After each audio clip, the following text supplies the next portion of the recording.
Vamos a ver. Voy a ver si tal vez no lo voy a poner en pantalla completa y vamos viendo las diapositivas acá. A veces es en pantalla completa que trata de volverse loco. Bueno, vamos a hablar sobre el tema de tuberías de refrigeración, refrigerantes y aceites. No.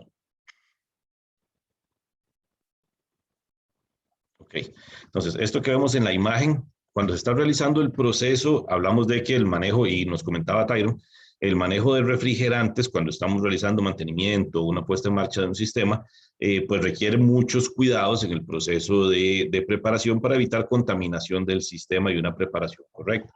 Entonces aquí en la imagen vemos un proceso de preparación para la puesta en marcha de un sistema de expansión directa.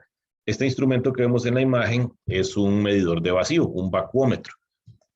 En el sistema, durante el proceso de instalación y fabricación de la red de tubería, se van a generar pues contaminantes, el aire contiene humedad y queremos que todos estos gases no condensables, que así los llamamos, que pueden estar presentes en el sistema, sean removidos por medio de un proceso de vacío. Entonces, básicamente, con una máquina llamada una bomba de vacío, realizamos una succión hacia el sistema, reduciendo la presión hasta valores alrededor de 400, 350 micrómetros, es el valor que nos va a indicar este instrumento, en donde ya pues la mayoría de los gases no condensables y contaminantes que pueden estar presentes en el sistema, que pueden afectar la operación, han sido removidos.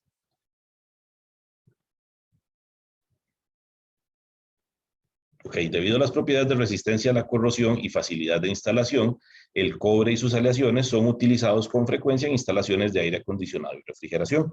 Organizaciones como ASME, American Society of Mechanical Engineers, y ASTM, American Society for Testing and Materials, emiten códigos y estándares para sistemas de tubería y sus componentes. Entonces, esto es el instrumentito que hablábamos. Por lo general, una vez que llegamos a este valor de vacío, vamos entonces a realizar la carga, a romper ese vacío y agregar refrigerante a nuestro sistema. El estándar ASTM B280 es un estándar en donde se especifican las tuberías para uso de aire acondicionado y refrigeración. Generalmente vamos a leer las letras ACR grabadas en las tuberías que se utilizan para estos fines. En refrigeración y calefacción, los diámetros se trabajan haciendo referencia al diámetro externo de la tubería. Por lo general vamos a ver en medidas de octavos, estas medidas de tubería de cobre. La tubería suele unirse para desarrollar los sistemas por medio de soldadura de oxiacetileno con soplete. En sistemas de refrigeración y aire acondicionado se suele utilizar tubería de tipo L. Entonces, esta clasificación de la tubería debemos de ser muy cuidadosos, puesto que a pesar de que visualmente podemos ver tuberías de cobre sin costura muy similares, en sistemas de agua potable que maneja presiones mucho más bajas, vamos a utilizar por lo general tubería de cobre tipo M. Cuando ponemos a operar, o si pusiéramos a operar una tubería de este tipo en un sistema de refrigeración, vamos a tener fallos por rotura de los elementos, debido a que está diseñada y fabricada para operar a presiones operativas mucho más bajas que la tipo L utilizada en refrigeración. En sistemas que utilizan amoníaco no se debe utilizar el cobre, pues es susceptible a degradación química en presencia de amoníaco. Entonces, en la tubería tipo L nitrogenada, vamos a observar también que hay tapones en los extremos de la tubería. Esta tubería se transporta y previo a su instalación, mantiene un contenido de nitrógeno internamente para proteger, desplazando el oxígeno, proteger de la corrosión interna estas piezas de tubería. La instalación de evaporadoras, esto que vemos en la imagen, es un proceso de instalación de un sistema de BRF para una instalación de un cine. Entonces vamos a ver algunas de las características que se llevan a cabo durante ese proceso. La soldadura utilizando presión de nitrógeno. Entonces hablamos que el nitrógeno, desplazando el oxígeno, durante el proceso de soldadura y preparación de un sistema de tubería de cobre, tanto para BRF como sistemas de expansión directa, una baja presión inducida al sistema nos permite que mientras se realiza el proceso de soldadura, protejamos esa atmósfera donde se está realizando la soldadura para contener la mayor medida posible la corrosión generada durante el proceso de soldadura en esa unión de cobre. Mientras más podamos proteger o contener ese proceso de contaminación por corrosión a lo largo del proceso de desarrollo de la soldadura de la tubería, vamos a poder garantizar un sistema con condiciones apropiadas de operación por su limpieza. Verificación y pruebas que se realizan al sistema. Esto que vemos es una bomba de vacío, ya de características más industriales, y una batería de condensadores para un sistema VRF. El sistema VRF, recordemos, que nos permite tener una batería de condensadores, como estos que vemos en la imagen, interconectados entre ellos, que suman una capacidad total de condensación y tienen una línea de líquido y de gas refrigerante que regresa a los condensadores y va ramificando hacia una amplia distribución de evaporadoras a lo largo del desarrollo del proyecto, de la solución que estamos generando. Los aceites lubricantes para sistemas de refrigeración. Se requiere lubricación para partes móviles del compresor y válvulas. El refrigerante y el aceite deben ser compatibles químicamente. Hay refrigerantes que llamamos miscibles y otros no miscibles con aceite. El control del aceite. El lubricante puede bajar la capacidad del sistema por recubrimiento interior de tubos y formación de vapor. Entonces deben evitarse acumulaciones de aceite que eviten o dificulten su retorno al compresor. Entonces el aceite para compresores también es aceite específico que se utiliza para aplicaciones de refrigeración. Entonces tenemos que siempre velar que cuando se necesita hacer una carga adicional de refrigerante, por ejemplo, que de la mano llevará una cantidad adicional de refrigerante, se utilice el especificado por los fabricantes. Las características, los cambios de temperatura y presión continuos no deben afectar sus propiedades, deben resistir contaminación por agua, aceite y aire y no deben ser corrosivos. Los refrigerantes, como hablamos al inicio de la lección, son sustancias que tienen capacidad de absorber calor. El amoníaco es el refrigerante más antiguo, muy utilizado en sistemas de refrigeración de baja temperatura. Es eficiente, es económico, es muy estable, es no miscible, es corrosivo en presencia de agua y pues tiene una de las principales características que limitan mucho su uso, como hablábamos, que es su capacidad de desplazar oxígeno. Entonces, en aplicaciones industriales, cuando se presenta una fuga de amoníaco en la red de refrigeración, hay protocolos establecidos para evacuación del espacio para proteger de nuevo la vida humana, o sea, porque es un ambiente que puede tener alta peligrosidad para los ocupantes del espacio.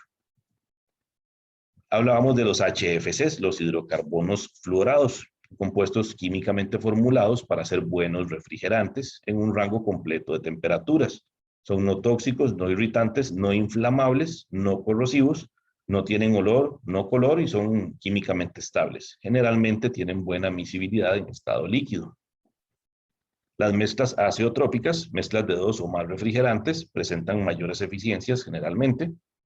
Otro de los refrigerantes que utilizamos con amplia difusión es el agua. Es un excelente refrigerante dentro del rango de temperaturas de 0 a 100 grados. Tiene un alto efecto de refrigeración y para bajar el punto de congelación se utilizan composiciones químicas que llamamos salmueras.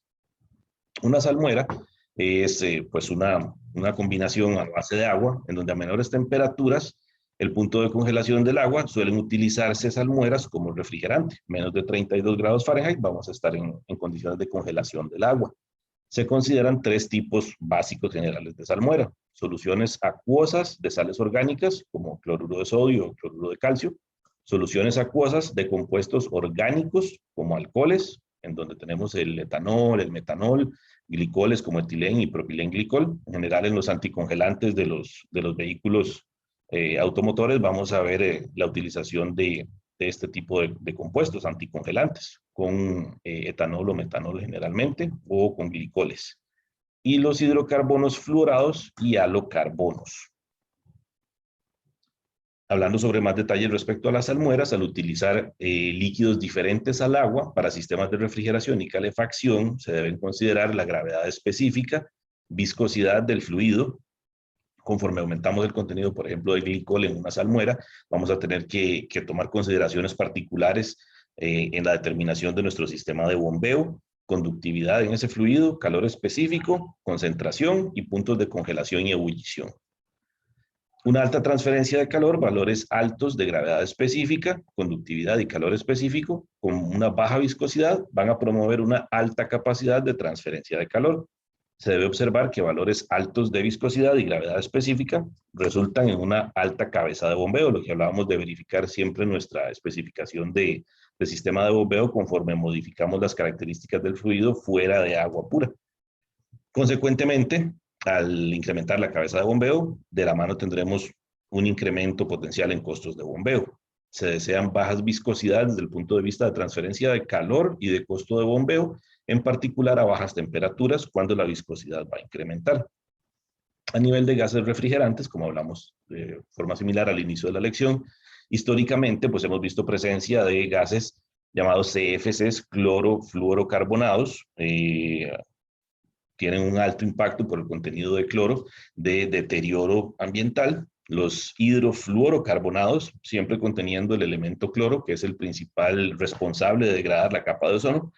Los HFCs, hidrofluorocarbonados, altamente difundidos todavía en muchos equipos de refrigeración y aire acondicionado en la actualidad, el R134, 410A, 440A, y los hidrofluoroolefines, nos comentaba María Fernanda mientras hacíamos la lección, estos son refrigerantes de última generación, tienen bajos niveles de GWP, de Global Warming Potential.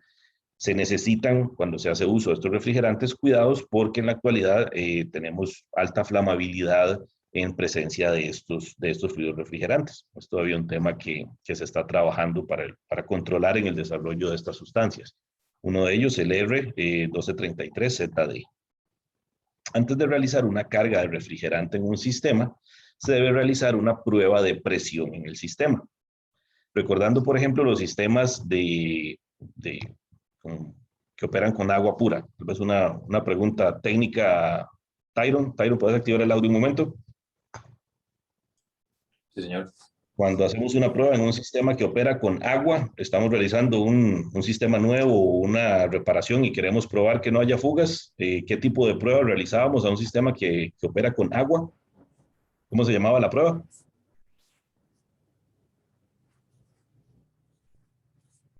¿Me escuchó, bro? No te escuché. Hidrostática. Correcto, una prueba hidrostática, generalmente a vez y media la presión de operación, ¿correcto? Correcto, sí, señor. Ok. Cuando utilizamos sistemas con agua, gracias, Tyron, realizamos pruebas a vez y media la presión de operación, pruebas hidrostáticas. Sin embargo, hemos hablado de que la presencia de oxígeno, humedad, van a potencialmente contaminar nuestros sistemas que operan con gases refrigerantes. Entonces, en sistemas de tuberías de cobre, donde vamos a incorporar gases refrigerantes para la operación del circuito, vamos a realizar pruebas de presión con nitrógeno gaseoso. Entonces, el nitrógeno desplaza el oxígeno y nos va a favorecer la presencia de un ambiente limpio dentro de la tubería, libre o lo más libre posible de corrosión. Vamos a realizar pruebas de presión con nitrógeno en las tuberías de cobre, duraciones mínimas de 24 horas a lo largo de la prueba. Si observamos caídas de presión de más de un 2%, generalmente tendremos que proceder a revisar el sistema debido a que alguna fuga en alguna unión soldada o acople puede estar afectando la presión de prueba del sistema e indicarnos que hay una fuga en algún punto del sistema.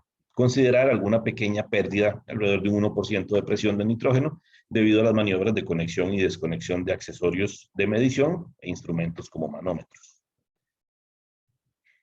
Realizar verificaciones a lo largo de la prueba de presión. Entonces también si vemos caídas drásticas a las pocas horas, será un indicativo de que tenemos que realizar alguna verificación a lo largo del sistema, pues estamos teniendo presencia de una fuga. Entonces siempre recordando los conceptos del compañero Raciel, todo lo relacionado con instrumentación. Entonces siempre procurar que hayan certificados de calibración de los instrumentos que puedan garantizarnos y que sean pues de una emisión dentro de los rangos aceptables para el determinado instrumento, para validar que las lecturas que estamos teniendo pues son acorde con una realidad operativa del sistema, con instrumentos calibrados.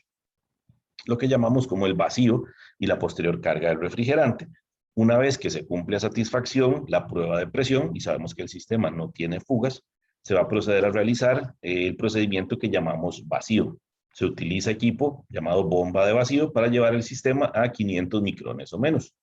Una vez alcanzado el vacío de aire, que va a contener humedad, y el vacío de gases no condensables del sistema, se procede a cargar el sistema con el refrigerante requerido, seleccionado para operar ese sistema. Entonces, este proceso que llamamos vacío involucra una bomba de vacío, instrumentos de medición y acoples hacia la unidad condensadora de estos instrumentos. prestar atención a las soldaduras de acople de válvulas de refrigeración. Entonces, equipos condensadores como el de esta imagen tienen válvulas de corte hacia el sistema. Por lo general, estos equipos se distribuyen por parte de los fabricantes con una precarga de refrigerante. Primero, para mantener el sistema cargado con refrigerante correcto y garantizar que el sistema viaja sin deterioro y libre de fugas. Si por lo general un equipo como el que vemos en la imagen, a la hora de realizar la instalación y abrir las válvulas, observamos que no hay presión, es un indicativo de que durante la manipulación pudo haber ocurrido un daño al serpentín o un daño interno del equipo, perdió su refrigerante y por esta razón no tiene presión. Pero al realizar la soldadura de acople de todo el sistema a nuestro equipo condensador, estas válvulas especiales de refrigeración que operan a alta presión tienen sellos específicos. Entonces tenemos que tener cuidado a la hora de realizar procesos de soldadura o de supervisar procesos de soldadura de estos equipos, que se tenga cuidado con los sellos. Mantener las válvulas a baja temperatura, cual usualmente se hace poniendo trapos húmedos o aplicando agua a la válvula mientras se hace el proceso en el extremo soldado. Y pues instalar válvulas seleccionadas de acuerdo al refrigerante con el que opera el sistema, pues las presiones de operación van a ser distintas dependiendo del refrigerante utilizado. El ciclo de refrigeración, recordemos que los diferentes componentes que vamos a tener van a ser su evaporador, líneas de succión, el compresor, una línea de descarga, condensador, un tanque recibidor, línea de líquido y válvulas de expansión como componentes básicos en nuestro circuito de refrigeración. Recordando de forma similar, vamos a realizar todo ese proceso de unión de nuestro condensador con el evaporador a través de una línea de tubería que por lo general se construirá aplicando soldadura y requerirá este proceso de preparación que hemos discutido. La línea de succión va a transportar refrigerante en estado de vapor de baja presión del evaporador al compresor. La línea de descarga va a transportar vapor a alta presión y temperatura del compresor hacia el condensador. Y la línea de líquido va a llevar nuestro refrigerante líquido, después de haber sido condensado, hacia la válvula de expansión para que se expanda, ingrese el serpentín y continúe el ciclo. Esta válvula de expansión controla la cantidad de refrigerante que va a ingresar a nuestro evaporador. Recordando siempre que el evaporador, cuando tenemos gas refrigerante, va a recibir refrigerante que se va a evaporar y seguir en nuestro ciclo de refrigeración. Cuando hablamos de circuitos de agua helada, el fan coil no recibe gas refrigerante, sino que recibe agua a baja temperatura, la hace pasar a través del serpentín, que va a estar en contacto con el aire caliente del recinto, con la carga térmica, y ahí a ese fluido que es agua va a realizar el proceso de intercambio de calor. Pero cuando tenemos nuestra válvula de expansión, en un circuito de expansión directa, la válvula reduce la presión del líquido de tal manera que el líquido se evapora a condiciones deseadas en el evaporador y puede ser reemplazada por un capilar u orificio en equipos más pequeños. Entonces, básicamente con esto recapitulamos el tema de refrigerantes. No sé si tienen alguna pregunta o comentario al respecto o de la lectura que realizamos al inicio de la lección. Profe, yo tenía una duda mientras Adelante, leí, Byron. pero sobre internet. Me pareció haber escuchado como que decían que había que manejar un criterio holístico. Ajá, ¿A qué se refieren con esa palabra? ok. Digamos, ¿Nunca has escuchado mira, esa palabra previamente? sí, sí, pero digamos, en este contexto no logro como imaginarme a qué se refieren. Ok, y tal vez te voy a hacer una pregunta, es recapitulando conceptos del curso. Si vos tuvieras que describirme en 4 pasos, cómo, si únicamente sabes que hay una casa, perdón, un recinto donde hay una carga térmica y necesitas acondicionarla para llevarlo a condición de confort de 24 grados.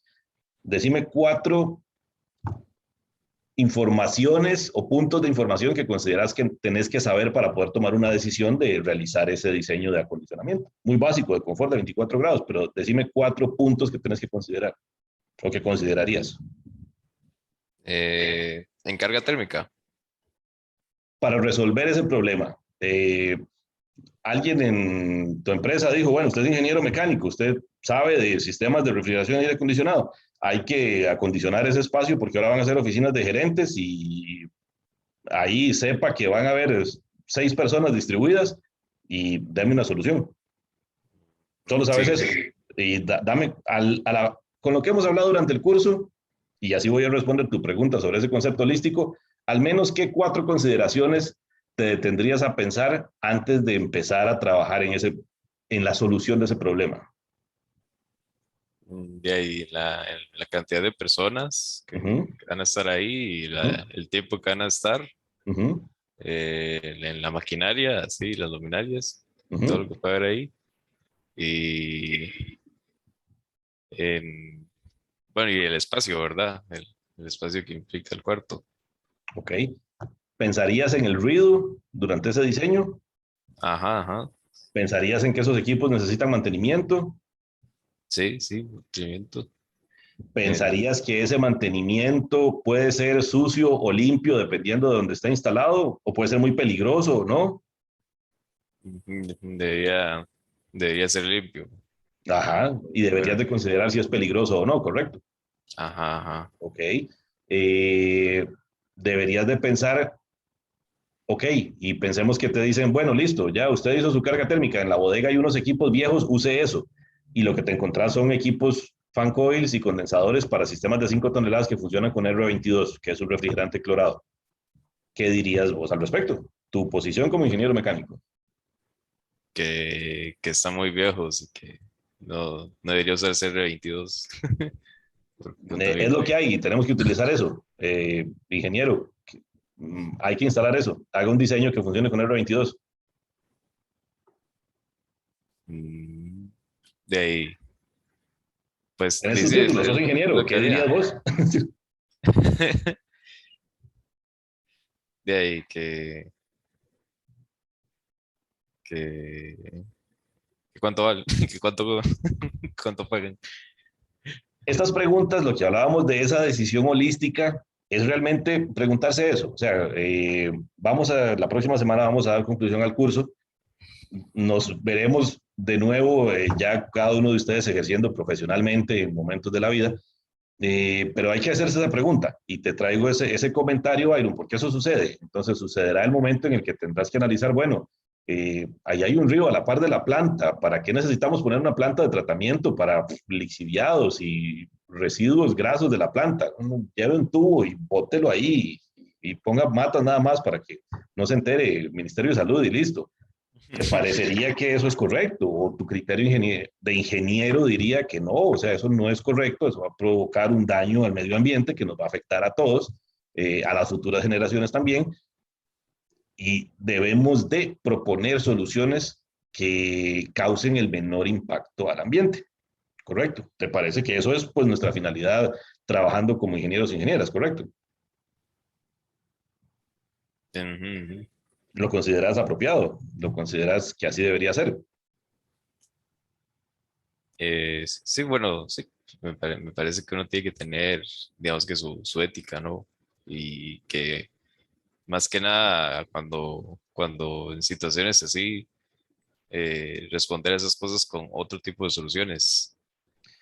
Estás efectivamente hablando sobre lo que a fin de cuentas cada uno de nosotros como profesionales tiene que velar. O sea, ahí está la creatividad de cada uno de nosotros en nuestra silla y profesionales en ingeniería mecánica, tener creatividad para proponer soluciones. En muchos casos hay muchas diversas opciones.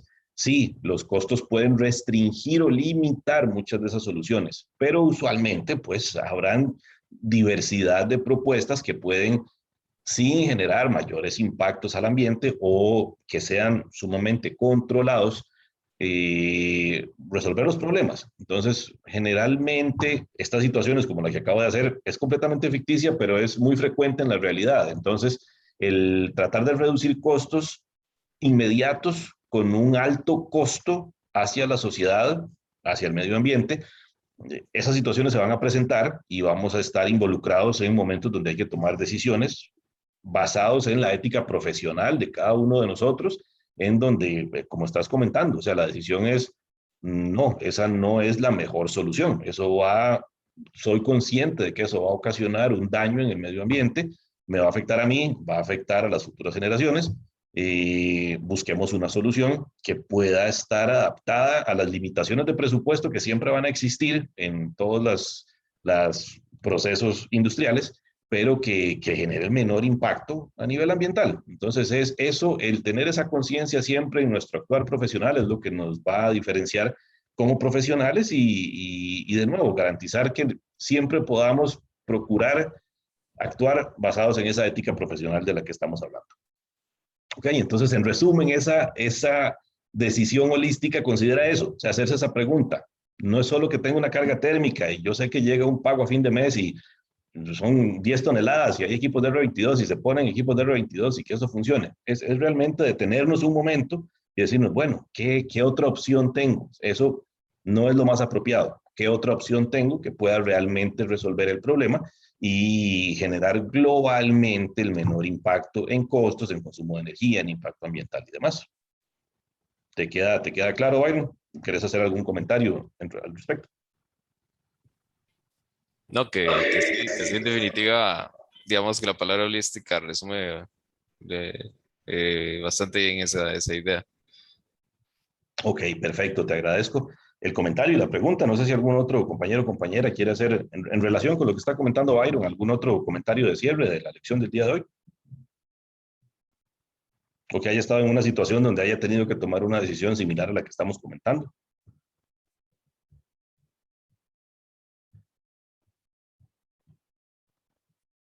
Caso contrario, pues básicamente como lo acabamos de comentar, dentro de lo amplio que es la ingeniería mecánica como disciplina de ingeniería y las diferentes ramas de especialidad en que cada uno de ustedes se va a dedicar profesionalmente, siempre velar de nuevo por mantener esa ética profesional en nuestras decisiones, tener presente que hay opciones que necesitan creatividad, sí, pero hay opciones para poder tomar decisiones apropiadas y tener presente el tema este de la tecnología y el avance de la tecnología durante el siglo pasado desencadenó un montón de efectos negativos con los que estamos lidiando en la actualidad de impacto ambiental y pues eso es un compromiso que adquirimos cada uno de nosotros al tomar esa silla de ingenieros profesionales en ingeniería mecánica para pues velar porque muchas de esas acciones que han sucedido durante el desarrollo de tecnología en años anteriores puedan ser paliadas, reducidas y tratadas de forma apropiada. Ok, si no hay otro comentario u observación, entonces cerraríamos la lección por el día de hoy. La próxima semana vamos a hablar sobre eficiencia en el uso de la energía en sistemas de aire acondicionado, hacer una recapitulación final de temas y de nuevo varios de los grupos se han acercado a lo largo de la semana con comentarios respecto a la discusión que tuvimos la semana pasada de avance en planos, en detalles finales. Les invito igual que si tienen alguna consulta a lo largo de la semana, que por favor me contacten y hacemos una reunión, no solo el martes, si tienen disponibilidad de preferencia en algún otro día de la semana, que me lo indiquen y coordinamos una reunión para que puedan prepararse ya para la presentación final del proyecto. Ok. Si no hay más temas, voy a cerrar la